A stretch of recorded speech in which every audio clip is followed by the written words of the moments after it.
700 kilometre کا ریگستانی سفر آج کے دور میں بھی کرنا مشکل ہے. سائیکل پہ نہیں آپ کر سکتے, پیدل تو آپ سوچ بھی نہیں سکتے. اونٹ کے بغیر کیسے ہو سکتا ہے, جس میں آپ کو اونٹ اس لیے بھی ضروری ہے کہ اس کے اوپر آپ نے سامان لادنا ہے. پانی نہیں راستے میں پینا. ریگستان میں تو کئی کلومیٹر تک کچھ بھی نہیں ہوتا, بھوکے پیاسے مریں گے. پھر آپ قافلے سے بھی جدا ہیں. تو ابو ذر غفاری کوشش کرتے رہے کس طریقے اونٹ, اسی دوران قافلہ نکل گیا آگے, تو وہ اونٹ اٹھا ہی نہیں ہے. تو حضرت ابو ذر غفاری نے اپنا سامان اپنی پیٹھ پہ لاد لیا.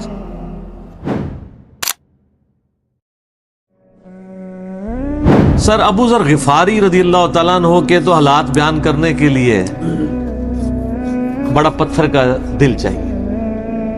اتنے سوز و گداز والی زندگی ہے ان کی. ہاں, جامعہ ترمذی میں حدیث ہے, نبی صلی اللہ علیہ وآلہ وسلم نے ارشاد فرمایا کہ اس نیلی چھتری کے نیچے ابو ذر غفاری سے سچا انسان کوئی نہیں ہے. کون کہہ رہا ہے؟ نبی صلی اللہ علیہ وآلہ وسلم, جو خود صادق اور امین ہے. اور جامعہ ترمذی میں ایک اور حدیث ہے, نبی علیہ السلام نے فرمایا کہ ابو ذر غفاری سے بڑھ کر کوئی عہد وفا کرنے والا اور زہد میں میری امت میں نہیں ہے. یہ میری امت میں عیسیٰ ابن مریم کی مثل ہے, ابو ذر غفاری. اور عیسیٰ ابن مریم وہ ہیں جن کے بارے میں روایتوں میں آتا ہے کہ وہ دنیا سے اتنے زاہد تھے کہ وہ برتن میں پانی بھی نہیں پیتے تھے. وہ کہتے تھے یہ بھی دنیا کا مال ہے, اپنے ہاتھوں میں پانی پیا کرتے تھے. یعنی دنیا کو 3 طلاقیں دی ہوئی تھی. تو نبی علیہ السلام فرمایا میری امت میں سیدنا عیسیٰ ابن مریم کی مثل زہد میں ابو ذر غفاری ہے. یہ لفظ ہے ابو ذر غفاری, غفاری نہیں ہے لفظ, غفاری زیر ہے اور فا کے اوپر تشدید بھی نہیں ہے. تو ابو ذر غفاری رضی اللہ تعالیٰ عنہ علیہ السلام نبی علیہ السلام کے لاڈلے اصحاب میں سے تھے. صحیح بخاری میں ان کے قبول اسلام کا پورا واقعہ موجود ہے. ان تک جب دعوت پہنچی کہ اس طرح ایک پیغمبر آئے ہیں مکے کی سرزمین میں جنہوں نے دعوی نبوت کیا, تو یہ انہوں نے پہلے اپنے بھائی کو بھیجا کہ خیر خبر لے کے آؤ. تو انہوں نے بتایا ہاں اس طرح ایک شخص ہے. پھر یہ خود رخت سفر باندھ کے نبی صلی اللہ علیہ وآلہ وسلم کی خدمت میں حاضر ہوئے مکہ شریف میں.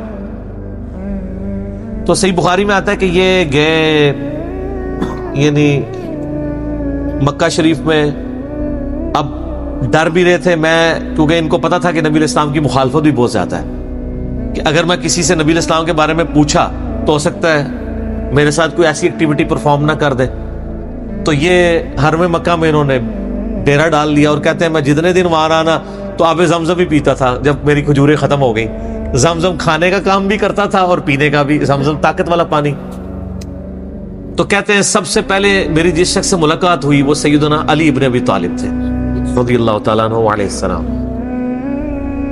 تو کہتے ہیں حضرت علی نے جب مجھے آبزرو کیا نہ تو مجھے اپنے ساتھ گھر لے گئے, کہ پردیسی ہے, کھانا شانا کھلایا, رات ٹھہرایا. کہتے ہیں نہ انہوں نے مجھ سے پوچھا کہ کس لیے آئے ہو, نہ میں نے ان کو بتایا. یہ میں آپ کو اخلاقیات بتا رہا ہوں کہ دعوت کا کام کتنا ٹھنڈے کر کے کرنا پڑتا ہے. آپ تو کہتے ہیں پہلے دن ہی کسی کو رفع الیدین شروع کروا دیں, اتنا آسان نہیں ہوتا یہ. تو دوسرا دن بھی اسی طرح گزرا, تیسرا دن بھی.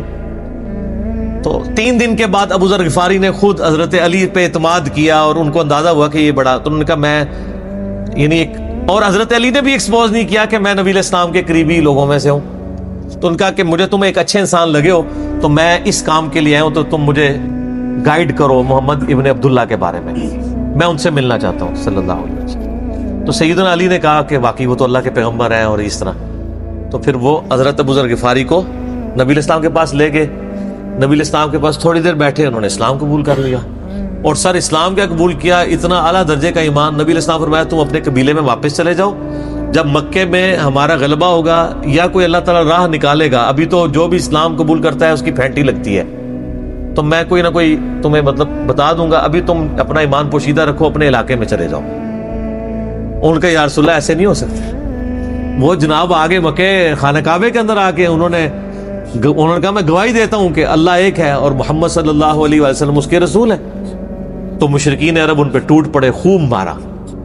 حتیٰ کہ عباس بن عبد المطلب جو اس وقت تک مسلمان نہیں ہوئے تھے، نبی علیہ السلام کے چچا تھے، لیکن چونکہ بنو ہاشم سے تھے اور بنو ہاشم آپ کو پتہ ہے متولی تھے کعبہ شریف کے، انہوں نے اپنے آپ کو ابو ذر غفاری کے اوپر گرا لیا کہ تاکہ ان کو کوئی مارے نہ. انہوں نے کہا تمہیں پتہ نہیں ہے قبیلہ یعنی غفاری قبیلے سے تعلق رکھتا ہے تو اس کے قبیلے کے لوگ آ کے یہاں پہ لڑائی کریں گے ہم سے. کیونکہ قبائلی سسٹم تھا نا، اس میں یہ نہیں دیکھا جاتا تھا کہ اس کا مذہب کیا ہے، پہلے نمبر پہ دیکھا جاتا ہے یہ ہمارے قبیلے کا ہے، تم نے ہمارے قبیلے کے بندے کو مارے تمہیں نہیں چھوڑیں گے. اسی وجہ سے آپ دیکھیں نا بنو ہاشم اسلام قبول نہ کرنے کے باوجود نبی علیہ السلام کی پشت پہ تو کھڑے رہے نا، اور یہ پہلے بھی ہوتا رہا. قرآن حکیم میں آتا ہے نا کہ شعیب علیہ السلام کی قوم کیا کہتی ہے، اے شعیب اگر تیرا قبیلہ تیرے ساتھ نہ ہوتا کب سے تیرا کام کر چکے ہوتے. اس لیے انبیاء ڈومیننٹ قبائل میں آتے ہیں جو شریف النفسی والے ہوتے ہیں، جن میں ایک سسٹم ہوتا ہے پورا. تو اور پھر جو ہے نا وہ اگلے دن پھر ابو ذر غفاری نے اس طرح کلمہ پڑھا، پھر ان کی پٹائی ہوئی، پھر حضرت عباس نے ان کو بچایا اور پھر وہاں سے یعنی وہ چلے گئے. یہ پوری حدیث صحیح بخاری میں ہے، اور بلکہ بخاری میں پورا ایک چیپٹر ہے ابو ذر غفاری کے اسلام لانے کا واقعہ. امام بخاری نے ابو ذر غفاری کا پروٹوکول یہ رکھا ہے کہ اسلام کا پورا چیپٹر بنایا ہے ابو ذر غفاری کے اسلام لانے کا واقعہ. باقی یہ درویش صفت آدمی تھے اور دنیا کو 3 طلاقیں دی ہوئی، اور وہ اس لیے کہ انہوں نے نبی علیہ السلام کو بڑا کلوزلی آبزرو کیا تھا. نبی علیہ السلام کی جتنی احادیث دنیا سے زہد اور دنیا پرستی کی مذمت پہ ہے نا، اکثر احادیث کے راوی ابو ذر غفاری ہیں. چونکہ انہوں نے نبی علیہ السلام کو بڑا کلوزلی آبزرو کیا ہوا تھا، تو اس لیے وہ صحابہ کرام پہ جب دنیا کے خزانے کھول دیے گئے اور بعض اصحاب اور بعض تابعین میں انہوں نے جب دنیا کی محبت میں غلبہ اور عیاشی کا لیول دیکھا تو ان سے وہ برداشت نہیں ہوتا تھا. اور تو نبی علیہ السلام کی صحبت کی ہوئی تھی، وہ کہتے تھے یہ دیکھو یار ہم لوگ تو فاقے کرتے تھے اور ہمارا پیغمبر ہمیں یہاں تک تعلیمات دیتا تھا کہ اے اللہ محمد اور آل محمد کو بس اتنا ہی رزق دینا کہ روح اور جسم کا رشتہ برقرار رہے. یہ حدیث بخاری و مسلم میں ہے، اور بخاری و مسلم میں حدیث ہے حضرت عمر کو نبی علیہ السلام نے ڈانٹتے ہوئے کہا جب وہ چٹائی کے نشان دیکھے، ان کا یا رسول اللہ رو پڑے کہ کیسر و کسرا تو دنیا کے مزے لوٹ رہے ہیں اور آپ اللہ کے نبی ہیں، تو آپ فرمایا کہ تم اس پہ خوش نہیں کہ وہ دنیا کے مزے لوٹیں اور تم آخرت کی سعادت لوٹو. اور لگتا ہے عمر تم پہ دنیا کی حقیقت آج بھی نہیں کھلی. جن لوگوں کے سامنے یہ ساری چیزیں تھی، جن لوگوں نے نبی علیہ السلام کا وہ پیریڈ دیکھا تھا، پھر ان کو یہ بھی پتا تھا کہ بخاری و مسلم میں نبی علیہ السلام کے جو آخری خطبات میں سے شہدائے احد کے اوپر جو نماز جنازہ آپ نے 8 سال بعد پڑھی، اور وہاں پہ آپ نے جنازے یعنی ادھر قبرستان میں خطبہ دیا عبرت کے لیے، اور اس میں کئی چیزیں تھی. ایک تو یہ تھی کہ یہ یہاں پہ وہ لوگ دفن ہیں جنہوں نے اسلام کے لیے قربانی دی ہے اور ان کا پھل تم نے کھانا ہے. وہ دنیا سے اسی طریقے سے گئے ہیں، دفن میں نہیں دیا گیا کئی لوگوں کو. نمبر 2، اسی میدان میں مال غنیمت سمیٹنے کی وجہ سے ایک فتح شکست میں بدل گئی تھی، جبکہ اللہ کے نبی بھی موجود تھے، اللہ نے اس کا بھی لحاظ نہیں کیا اور وہ فتح شکست میں بدل گئی کہ انہوں نے مال غنیمت لپیٹنے میں نبی علیہ السلام کی حکم عدولی کر دی، تو تاکہ بعد میں یہ معاملہ نہ ہو. تو وہاں آپ کا خطبہ بخاری مسلم دونوں میں ہے. آپ نے فرمایا کہ اور حضرت عقبہ ابن عامر کہتے ہیں میں نے آخری دفعہ نبی علیہ السلام کو ممبر پہ اسی دن دیکھا تھا. آپ نے فرمایا کہ میں اللہ کی قسم اپنے حوض کوثر کو اس وقت دیکھ رہا ہوں، اللہ نے دکھا دیا. اور آپ نے فرمایا کہ مجھے یہ خطرہ نہیں ہے کہ تم میرے بعد شرک کرنے لگو، لیکن مجھے ڈر ہے کہ تم دنیا کے مال میں پھنس جاؤ گے اور پھر تم ایک دوسرے کو قتل کرو گے جس طرح اگلی قوموں نے کیا، اور تم بھی تباہ و برباد کر دیے جاؤ گے جس طرح اگلے. اس سے زیادہ کیسے آپ ڈر سناتے؟ اب یہ ساری چیزیں موجود تھیں. آپ فرمایا مجھے خطرہ یہ ہے کہ دنیا کا مال تم پہ کھول دیا جائے گا، ان قریب کیسر و کسرا کے خزانے تمہارے پاس آ جائیں گے. جو بخاری مسلم میں آتا ہے نا کہ نبی علیہ السلام نے کہا کہ مجھے اللہ نے 2 خزانے عطا کر دیے، ٹھیک ہے، زمین کی خزانوں کی چابیاں، اور جس سے وہ بریلویوں نے کچھ اور ہی قیدہ بنا لیا. اس میں موجود ہے کہ کیسر و کسرا کے خزانے، یعنی آپ کو بتایا گیا کہ رومن اور پرشین امپائر جو ہے مسلمان فتح کر لیں گے یرموک اور قادسیہ کے اندر، اور مسلمانوں کے پاس وہ دولتیں آ جائیں گی. آہستہ آہستہ وہ بھی اسی یعنی دنیا کی محبت کا شکار ہو جائیں گے. اب یہ ساری باتیں حضرت ابو ذر غفاری کے سامنے تھی. حتیٰ کہ صحیح بخاری میں آتا ہے کہ ابو ذر غفاری کہتے ہیں مجھے دن یاد ہے کہ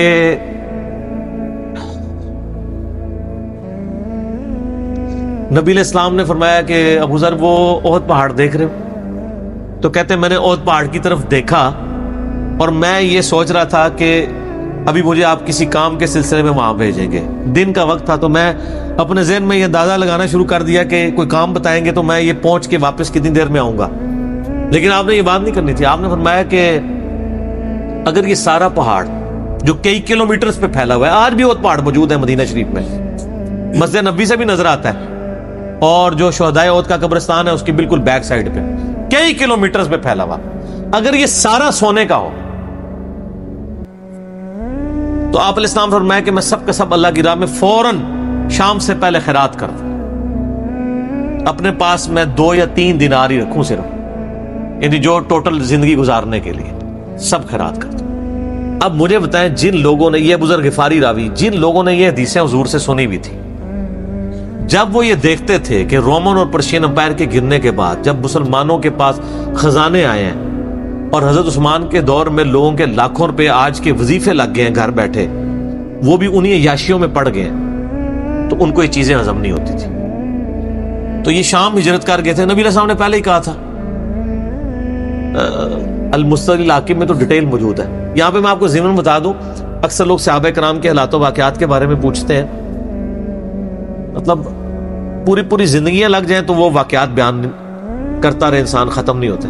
یہ حدیث ہے المستدل الحاکم میں صحیح سند سے کہ فرمایا آپ علیہ السلام نے کہ ابو ذر تیرا کیا حال ہوگا جب تو بھوسا لوگوں میں رہ جائے گا, اور آپ نے یوں انگلیاں ڈالی. اور ابو ذر غفاری کا انتقال 32 ہجری میں ہوا ہے حضرت عثمان کے دور میں. یہ بات عبداللہ بن عمر بن عاص کے بارے میں نہیں کہی تھی؟ وہ بھی ہے, وہ تو صحیح بخاری میں ہے. عبداللہ بن عمر بن عاص کو نبی علیہ السلام نے فرمایا تھا کہ تو بھوسا لوگوں میں رہ جائے گا. سیم الفاظ حضرت ابو ذر غفاری کے بارے میں حاکم میں ہے. آپ مستدل الحاکم کا چیپٹر کھول لیں. وہ تو یزید کے دور تک گئے تھے نا, یہ حضرت عثمان غنی کے دور میں فوت ہوئے. یعنی حضرت عثمان غنی برے نہیں تھے نعوذ باللہ, یعنی ان کے دور میں عیاشی کا لیول لوگوں کا یہ ہو گیا تھا. تو یہ یعنی اس میں پھر حدیث میں الفاظ ہیں, نبی علیہ السلام سے پھر انہوں نے کہا یا رسول اللہ میں کیا کروں, تلوار اٹھا لوں؟ آپ فرمایا صبر کرنا اور اپنی زبان سے تم حق بات کی تلقین کرتے رہنا, پھر آپ کو حاکم میں ملے گا. نبی علیہ السلام فرمایا کہ ان قریب تمہیں مدینے سے نکال دیا جائے گا, شام چلے جاؤ گے وہاں سے بھی نکال دیا جائے گا. اور سر ایک بڑی دردناک حدیث ابو ذر غفاری کے بارے میں, وہ حاکم میں ہی ہے, المستدل الحاکم میں.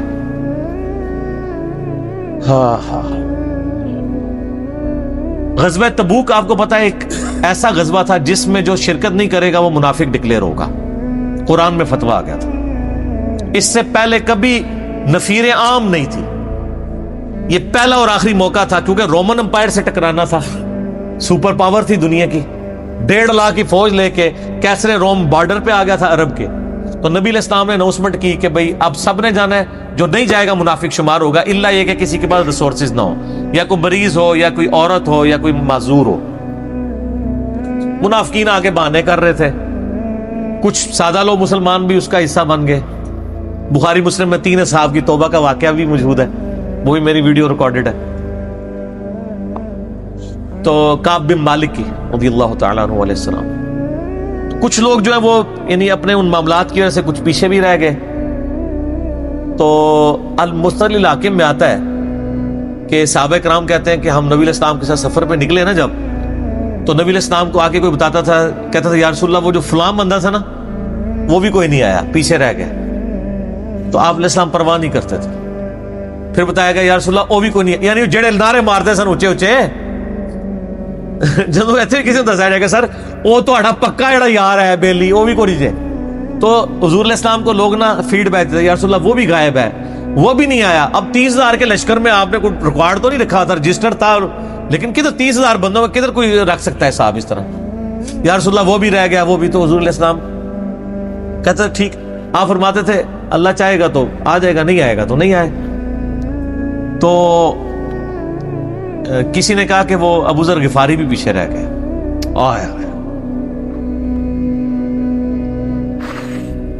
اور ابو ذر کو اس کے اونٹ نے روک لیا. اونٹ ہی نہیں اٹھ رہا تھا نا سر, وہ آپ کو گاڑی تو نہیں ہے نا جو سٹارٹ کر لیں گے آپ, اونٹ چلنے سے انکار کر دے, کوئی کر سکتا ہے. اور سر سفر کتنا ہے, 700 کلومیٹر, 700 کلومیٹر کا ریگستانی سفر.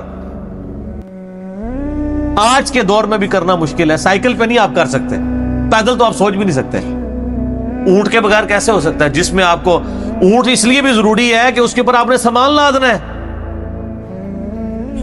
پانی نہیں راستے میں پینا. ریگستان میں تو کئی کلومیٹر تک کچھ بھی نہیں ہوتا, بھوکے پیاسے مریں گے. پھر آپ قافلے سے بھی جدا ہیں. تو ابو ذر غفاری کوشش کرتے رہے کس طریقے اونٹ, اسی دوران قافلہ نکل گیا آگے, تو وہ اونٹ اٹھا ہی نہیں ہے. تو حضرت ابو ذر غفاری نے اپنا سامان اپنی پیٹھ پہ لاد لیا, پیدل چل پڑے ریگستانی سفر میں. حاکم کی روایت ہے کہ ہم نے دیکھا دور سے ایک اکیلا شخص آ رہا ہے جس کی پیٹھ کے اوپر بورا لدا ہوا ہے. تو نبی علیہ السلام کی آپ محبت دیکھیں, آپ نے فرمایا کہ تو ابو ذر ہو جا, یعنی جو آنے والا شخص ہے تو ابو ذر ہو. یعنی حضور نے خواہش کا اظہار کیا. آپ کو نظر تو نہیں آ رہا تھا یہ کون آ رہا ہے, آپ کی محبت, آپ کو پتا تھا ابو ذر غفاری نہیں رہ سکتا پیچھے. تو صحابہ کہتے ہیں آپ نے بتایا تو ابو ذر ہو جا. تو صحابہ کہتے ہیں تھوڑی دیر بعد جب وہ قریب آئے تو ہم نے پہچان لیا ابو ذر غفاری ہیں. تو جب ہم نے پہچان لیا نا, تو حضور علیہ السلام نے ان کے پہنچنے سے پہلے آپ نے فرمایا ابو ذر کو دیکھو اکیلا آ رہا ہے, اکیلے ہی دنیا سے جائے گا اور قیامت الدن بھی اکیلا اٹھایا جائے گا. دنیا سے کیا کہہ رہے گے. صحیح بخاری میں آتا ہے کہ حضرت عثمان غنی رضی اللہ عنہ کے دور میں چکے, یہ اس حدیث کا بھی کچھ حصہ باقی ہے, میں بعد میں بیان کروں گا, پہلے میں اس کو کنکلوڈ کر لوں. کہ صحیح بخاری میں آتا ہے کہ حضرت ابو ذر غفاری شام چلے گئے تھے, وہاں پہ چونکہ گورنر تھے حضرت معاویہ رضی اللہ تعالیٰ عنہ. وہ قرآن کی وہ جو سورہ توبہ کی آیات ہے نا, کہ جو لوگ سونا اور چاندی جوڑ کے رکھتے ہیں یہ گرم کر کے ان کی پیٹھوں پہ, ان کے ماتھے کے اوپر لگایا جائے گا قیامت والے دن. تو وہ یہ آیت پڑھا کرتے تھے, اور حضرت معاویہ سے ان کا جھگڑا رہتا تھا کہ تم لوگ جو یہ مال جوڑ رہے ہو نا, اور یہ اتنے خزانے تم لوگوں نے بنا لیے ہیں, یہ نبی علیہ السلام کی تعلیمات کے خلاف ہے. تو حضرت معاویہ کہتے تھے یہ تو اہل کتاب کے بارے میں آیات نازل ہوئی ہیں. تو وہ کہتے تھے نہیں, یہ سب کے بارے میں ہے. اب شرعی حکم یہ ہے کہ مال آپ جوڑ سکتے ہیں اگر آپ زکوٰۃ دے رہے ہیں, لیکن یہ پسندیدہ نہیں ہے.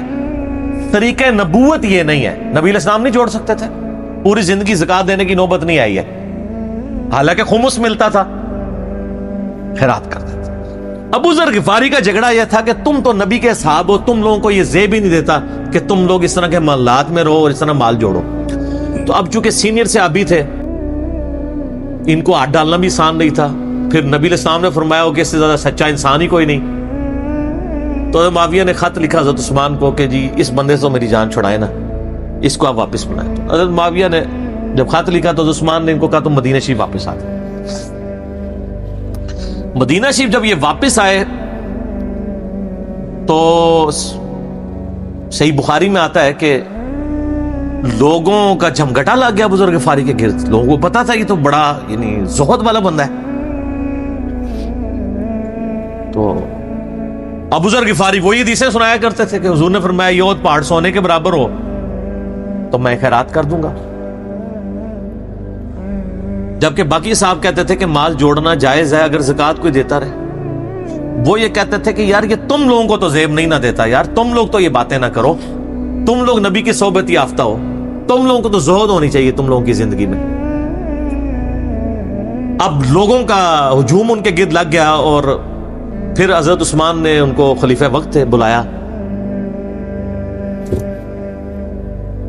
اور کہا کہ یار تو خود ہی مدینہ شریف چھوڑ کے یہاں سے چلا جا, تیری وجہ سے فتنہ کھڑا ہو رہا ہے.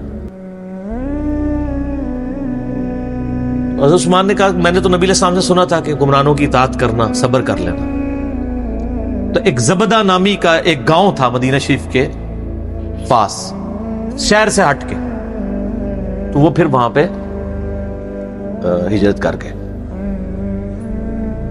آپ دیکھیں ریونج کیسا تھا, لوگ کتنے ڈرے ہوئے تھے کہ ابو ذر اپنی بوڑھا شخص 80-90 سال کا بابا اپنی ایک بڑھیا بیوی کو لے کے اس عمر میں شہر بدر ہو رہا ہے اکیلا. آج نہیں آپ سوچ سکتے کسی جگہ آپ اکیلے جا کے پڑاؤ کریں, کسی بیابان کے اندر, ریگستان کے اندر. اس زمانے میں آپ سوچ رہے, آج کل بھی آپ مدینہ شریف کے گرد چلے جائیں تو آپ وہاں نہیں ایک رات بھی نہیں گزار سکتے. تو کوئی شخص حضرت ابو ذر غفاری کو سی آف کرنے نہیں آیا سوائے حضرت علی کے, اور وہ بھی مدینے کی باؤنڈری تک آئے. ان کو پتا تھا ان کے سٹانس کے بارے میں, اور حضرت علی نے ان کو جب سی آف کیا تو کہا کہ میں چونکہ حکمران وقت کی اطاعت کا پابند ہوں, میں مدینے کی باؤنڈری سے باہر نہیں جاؤں گا. اگر مجھے کوئی اس طرح کا یعنی حکم اجازت مل جاتی تو میں تیرے ساتھ جاتا. ایران والوں نے حضرت علی علیہ السلام کے زندگی کے آخری 10 سال کے اوپر ایک فلم بنائی ہے, امام علی علیہ السلام. اس میں ابو ذر غفاری کے سارے واقعات انہوں نے فلمائے ہیں سر, دیکھنے والے. جب مولا علی چھوڑنے آتے ہیں, پھر جو ان کی ڈیبیٹس ہوتی ہیں مدینہ شریف میں لوگوں کے ساتھ, وہ ساری انہوں نے ویڈیو میں فلما دی. پھر یہ چلے گئے وہاں پہ رہنا شروع ہو گئے. اب اس حدیث کی طرف واپس آ جائیں جو فرمایا آپ علیہ السلام نے اکیلے ہی مرے گا. تو ابو ذر غفاری, اس حاکم کی روایت میں آتا ہے ابو ذر غفاری کی موت کا وقت قریب آ گیا, صرف بیوی ہے پاس. بیوی نے رونا شروع کر دیا کہ حضرت آپ فوت ہو گئے, آپ کو کفن کون دے گا, آپ کو غسل کون دے گا, آپ کو دفنائے گا کون, میں عورت ذات کیا کر سکتی ہوں. حضرت ابو ذر نے کہا کہ نبی علیہ السلام سے میں نے سنا تھا کہ تو اکیلا مرے گا, پھر مسلمانوں کا ایک قافلہ وہاں سے گزرے گا جو تجھے کفن دے کے دفنائے گا اور جنازہ بھی پڑھے گا. تو نے فکر نہیں کرنی, جب میں مر جاؤں تو میری لاش کو چوراہے پہ رکھ دینا, گزرگاہ پہ, جو یعنی مدینہ کی طرف راستہ آتا تھا گاؤں ایریا سے گزر کے. اللہ میرا بندوبست کر دے گا. وہی ہوا کہ ان کے مرنے کے بعد مسلمانوں کا ایک قافلہ دور سے آ رہا تھا. تو اسی مستقل حاکم کی حدیث میں آتا ہے کہ سر قافلہ بھی سنے پھر کون ہے, عبداللہ ابن مسعود. ابو ذر غفاری بھی زہد کے امام, ابن مسعود بھی زہد کے امام, ابو درداء بھی زہد کے امام.